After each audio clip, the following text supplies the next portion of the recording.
Hey everybody, this is Will with Avid Travel Tech. Today I want to talk to you about 15 items you need to bring with you to have a comfortable European cruise. This isn't a sponsored video. I've used everything that I'll show off in the video today so I can share how they benefited me on my travels. Having a sling or a small backpack is essential when you're traveling through Europe. One of the things that you might run into are pickpockets. It's convenient to have something small that can carry some of your essentials with you, and you're able to keep it close to your body. One of the things that I like about a sling is that you can easily just slide it over to carry it on your front, so that if you're going into, say, a train station or something like that, you can always keep your items directly in front of you. One of the things that I really like about this sling is that on the back, there's actually a kind of a hidden pocket that you can use to store a passport or maybe some local currency or different things like that. The other thing that I like about this particular TomTok sling is that it's relatively inexpensive, and it actually comes in two sizes. So depending on the size of your tablet or any electronics that you're bringing, you'll want to choose between the two different sizes. This particular sling is sized for about an 11-inch size tablet, but you can get a larger one that can support a 13-inch tablet. Another thing that'll be essential when traveling to Europe is bringing along the right international chargers. So where we stayed in Italy, Spain, and France, they all use this Type-C plug. And I like having these chargers for a couple reasons. One is that this plug can also be used in some cruise line staterooms to give you more charging ports. And I like these stationary ones that don't have any moving parts. In the past, I used to bring along a charger like this that would allow me to plug in another device into the front of it. However, I do want to caution you that Royal Caribbean has banned any chargers that you can plug another electronic device into. You're going to want to make sure that you have a separate charger that only has USB-C plugs on the front of it. I'll talk to you a little bit later about some other devices that have been banned on cruises. You'll want to make sure you don't bring those with you to Europe. Another item that I found indispensable while traveling is an AirTag tracker. What I really like about these is that you can quickly and easily track and locate your bags or luggage that you have them attached to. And also more recently, airlines have been updated so that you can actually share AirTag locations with them so that it can help in assisting locating any lost luggage. If you don't have an Apple device, you can also use something like the Tile Tracker, and I'll make sure to include links to those products below.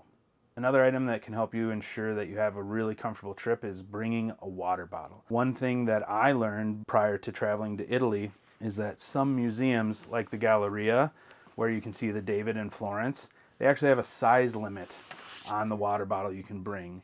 So it has to be a half liter or 17 ounces. One of my favorites is this Microlite 500 Flip from GSI. What I really like about it is that it has a locking mechanism on the lid so that it doesn't leak easily inside your bag. And it also has a flip top, and there's no straw that goes down into the bottom of the water bottle.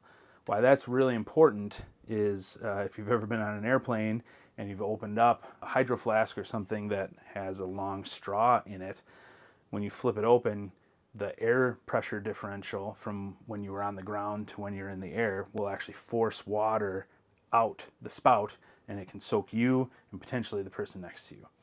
I really, really like these small water bottles.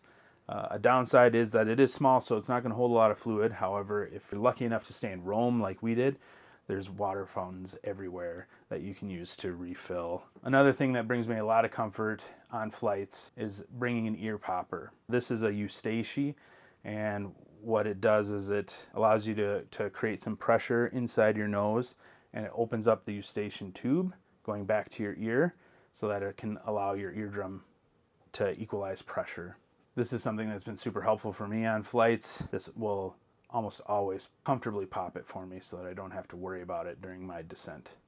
Another option that you can leverage and has helped me a ton, just have my ears naturally pop when flying, is using Afrin just before takeoff.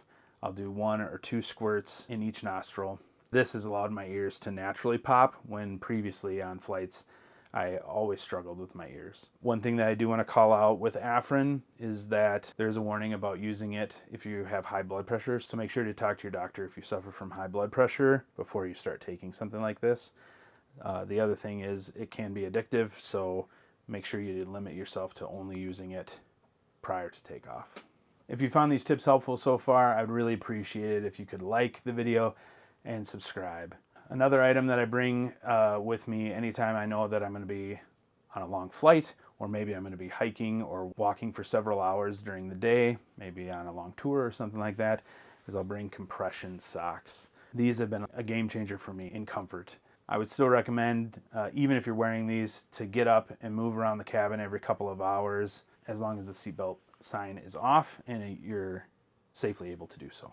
Another item that I really like to bring along is a phone or tablet mount and stand for planes. This is one of my children's, and what's really nice, if you can see, is that this mounting device is very thin, so you're able to mount this into a table seat tray, or sometimes, depending on the plane, the back of the seat might have some information cards at the top. You can use this to mount it, and then this can expand to hold your tablet or your phone in a bunch of different configurations. You can also leverage it on a desk to hold the device up if you would like to as well. You can get these in different sizes. I have one that I like to take for our cell phones when you're on a plane and you want to watch your own videos that maybe you've downloaded to your phone. One of the things that also keeps me comfortable when I've arrived at a destination, or if I'm on an airplane and the overhead fans aren't working for me, is that I'll use a portable fan. What I really like about this one is that it can easily fold out and turn on. The fan blades are made out of soft rubber, so they won't hurt if you accidentally run your hand into them. It does come with 2 different speed selections. I like that you can also set this on a table if you want to use it stationary, but it also has some other features that are really nice.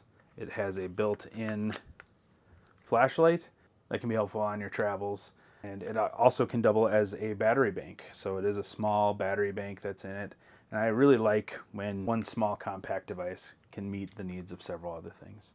I will call out, if you do have long hair, you'll want to be careful about how close you hold it to your face, because you don't want to have your hair tangled in the fans. Next up, I want to talk about a couple of items that could be really helpful for you so you are comfortable and you're confident as soon as you arrive at your destination. Having a phone that's working as soon as you land in whatever country that you're traveling to is something that's hugely beneficial. For my family, we typically use eSIMs from Airlo. These are very helpful. You can buy the SIM cards for the specific duration that you're going to be traveling for, and you can choose the amount of data that you think you're going to need. What's really convenient about Airlo is you're able to install the eSIM for the appropriate country or region that you selected to have support through. I've included an affiliate link below that you can use, and that will help support the channel. Again, Airlo is not a sponsor, but they are the eSIM company that we've used in our travels. I also can't stress enough about how nice it is to be able to be mobile when you're going through Europe, especially if you're dealing with some of the older cities that have cobblestone streets, and you might be jumping on and off public transport like trains and buses. So I always recommend when you're going to Europe to travel with a carry-on if you can. I really like the Samsonite carry-on. It's soft-sided, which means it's a little bit lighter, and it also has some really nice features. The spinning wheels, the handles have been great, and I really think for the price to performance ratio, this item is great. To go along with it, what you might want to also have is luggage tag holders. Luggage tags now are super convenient. You can print them at home, and if you follow the instructions from the cruise line, they'll tell you to just attach it to your luggage and go ahead and staple right through the middle here and leave it on. But I found that's not the best course of action, especially if you have a long flight before your cruise, or if you're like us, we stayed in our departure port for 3 days and we were going to be traveling. Our bags were going to be moved around quite a bit. So I didn't want to have my cruise luggage tags stapled on and potentially ruined while we were moving about. The other thing is that they're not protected from rain, and the ink can quickly and easily bleed if it gets wet from rain or something like that. You can print off the luggage tag, slide it in here, and then there's actually this locking chain. You can go ahead and add the luggage tag to your luggage right before you head to the dock. They're really inexpensive and super convenient to use. I've included a link to them down in the description. Make sure you purchase the right size for your cruise line. There will be one size for Royal Caribbean, Celebrity Cruises, and then there's going to be other ones for Carnival and Norwegian. So make sure you select the right size. Another thing that I like to do is get luggage handle wraps. You can get them in really bright colors, and it helps make your luggage much more easily identifiable. If you're like us, we have some grays and some black bags and even some teal bags. However, it always surprises me at the luggage carousel how many people have bags that are very similar size and colors. So one of the ways that we make ours easily identifiable is by using these luggage tag holders. Again, they're relatively cheap. They go on with Velcro. We've used these on multiple flights, and they've always stayed attached throughout the whole process of storing our luggage in the plane and taking it off. Next up, I'll talk a little bit about some of the applications that we find really helpful. The first one that I'll mention is Get Your Guide. This app was instrumental so that we could book our own excursions for Rome before we actually left on our cruise.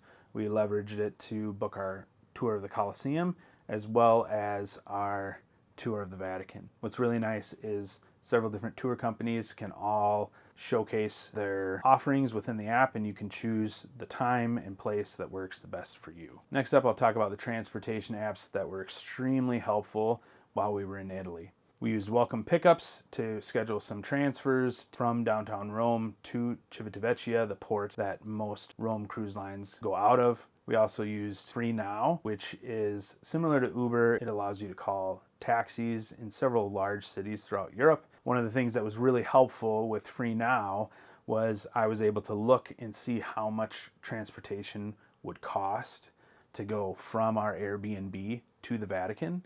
And then when a random taxi pulled by and asked if we needed a ride anywhere, I was able to say, yep, we want to go to the Vatican.